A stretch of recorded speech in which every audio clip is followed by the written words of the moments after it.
ಬೇಸಿಗೆ ಬಂದ್ರೆ ಸಾಕು ಹಪ್ಪಳ ಸಂಡಿಗೆ ಮಾಡಿ ಎತ್ತಿಟ್ಕೊಳ್ಳೋಣ ಅನ್ನುವವರೇ ಜಾಸ್ತಿ. ಅಂತವರಿಗೋಸ್ಕರ ಗರಿಗರಿಯಾದ ರಾಗಿ ಸಂಡಿಗೆಯನ್ನ ಹೇಗ್ ಮಾಡೋದು ಅಂತ ನೋಡೋಣ. ನಮಸ್ತೆ, ನಾನು ನಿಮ್ಮ ರಶ್ಮಿ. ಐತಾಳ್ಸ್ ನಳಪಾಕಕ್ಕೆ ನಿಮಗೆಲ್ಲರಿಗೂ ಸ್ವಾಗತ. ನಾನಿಲ್ಲಿ 1 ಬೌಲ್ಗೆ 3 ಕಪ್ ರಾಗಿಯನ್ನ 2 ರಿಂದ 3 ಬಾರಿ ನೀರಿನಿಂದ ಚೆನ್ನಾಗಿ ತೊಳೆದು 4 ಗಂಟೆಗಳ ಕಾಲ ನೆನೆಸಿದ್ದೀನಿ.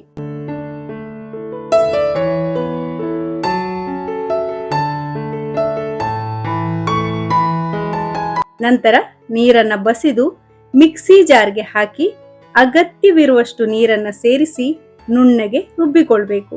ಇದನ್ನ ಒಂದು ಪಾತ್ರೆಗೆ ಹಾಕಿ ಸೋಸಿಕೊಳ್ಬೇಕು. ಇದರಲ್ಲಿರುವ ಸಿಪ್ಪೆಯನ್ನ ಬೇರೆ ಮಾಡಿ ಬರೇ ಹಾಲನ್ನು ಮಾತ್ರ ತೆಗಿಬೇಕು. ಈ ರೀತಿ ಮಾಡಿದಾಗ ಸಂಡಿಗೆ ಮೃದುವಾಗಿ ಬರುತ್ತೆ, ಹಾಗೆಯೇ ಅದರ ಬಣ್ಣ ಕೂಡ ಚೆನ್ನಾಗಿ ಬರುತ್ತೆ. ಉಳಿದ ಸಿಪ್ಪೆಗೆ ಪುನಃ ಸ್ವಲ್ಪ ನೀರನ್ನ ಸೇರಿಸಿ ಮತ್ತೊಮ್ಮೆ ರುಬ್ಬಿ ಸೋಸಿಕೊಳ್ಳಿ.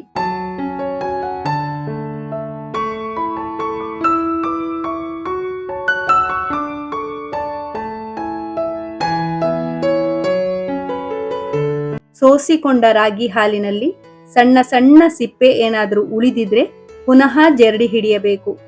ಈಗ ಮುಚ್ಚಳವನ್ನ ಮುಚ್ಚಿ ರಾತ್ರಿ ಇಡೀ ಹಾಗೇ ಬಿಡಿ. ಇದು ಚೆನ್ನಾಗಿ ಹುಳಿ ಬರಬೇಕು. ಮಾರನೇ ದಿವಸ ಬೆಳಿಗ್ಗೆ ಈ ರಾಗಿ ಹಾಲನ್ನ ಕೈಯಲ್ಲಿಯೇ ಕಲಸಿಕೊಳ್ಬೇಕು. ಯಾಕಂದ್ರೆ ಪಾತ್ರೆಯ ಕೆಳಗೆ ಗಟ್ಟಿ ಮಿಶ್ರಣ ಕುಳಿತಿರುತ್ತೆ. ಈ ರಾಗಿ ಹಾಲಿಗೆ 3.5 ಟೀ ಸ್ಪೂನ್ ಉಪ್ಪು, 2 ಟೀ ಸ್ಪೂನ್ ಖಾರದ ಪುಡಿಯನ್ನ ಸೇರಿಸಿ ಒಮ್ಮೆ ಕಲಸಿ. ಇದು ನೀರು ದೋಸೆ ಹಿಟ್ಟಿನ ಹದವಿರಬೇಕು. ಇದನ್ನ ಸಣ್ಣ ಉರಿಯಲ್ಲಿ ಕೈ ಬಿಡದೆ ಮುಗುಚುತ್ತಿರಬೇಕು. ಕಾಯಿಸ್ತಾ ಹೋದ ಹಾಗೆ ಹಿಟ್ಟು ಗಟ್ಟಿ ಆಗ್ತಾ ಬರುತ್ತೆ. ಆಗ ತಣ್ಣೀರನ್ನ ಹಾಕದೆ ಬಿಸಿ ನೀರನ್ನೇ ಹಂತ ಹಂತವಾಗಿ ಸೇರಿಸಿ ಚೆನ್ನಾಗಿ ಮುಗುಚಬೇಕು. ಬೆಂದ ಹಾಗೆ ಹಿಟ್ಟಿನ ಬಣ್ಣ ಬದಲಾಗುತ್ತೆ. ಹಿಟ್ಟಿನ ಹದ ಈ ರೀತಿ ಇರಲಿ. ಆಗ ಸ್ಟವ್ ಅನ್ನ ಆಫ್ ಮಾಡಿ ಆರಲು ಬಿಡಿ. ಹಿಟ್ಟು ಆರಿದ ನಂತರ ಗಟ್ಟಿ ಎನಿಸಿದ್ರೆ ಪುನಃ ಬಿಸಿ ನೀರನ್ನ ಸೇರಿಸಬೇಕು. ತಣ್ಣೀರನ್ನ ಹಾಕಬಾರದು.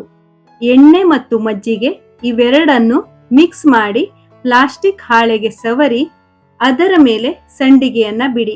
ಇಲ್ಲಿ ಬಿಸಿಲು ಚೆನ್ನಾಗಿರ್ಬೇಕು.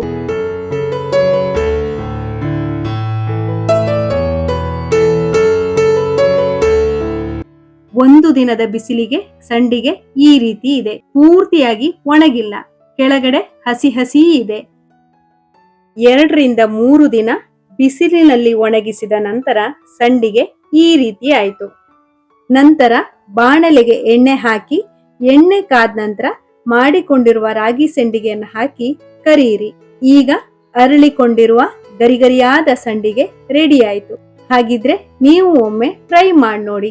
ಈ ವಿಡಿಯೋ ನಿಮ್ಗೆ ಇಷ್ಟ ಆಗಿದ್ರೆ ಲೈಕ್ ಮಾಡಿ, ಶೇರ್ ಮಾಡಿ, ಹಾಗೆಯೇ ನಮ್ಮ ಚಾನಲ್ಗೆ ಸಬ್ಸ್ಕ್ರೈಬ್ ಮಾಡೋದನ್ನ ಮರಿಬೇಡಿ. ಧನ್ಯವಾದಗಳು.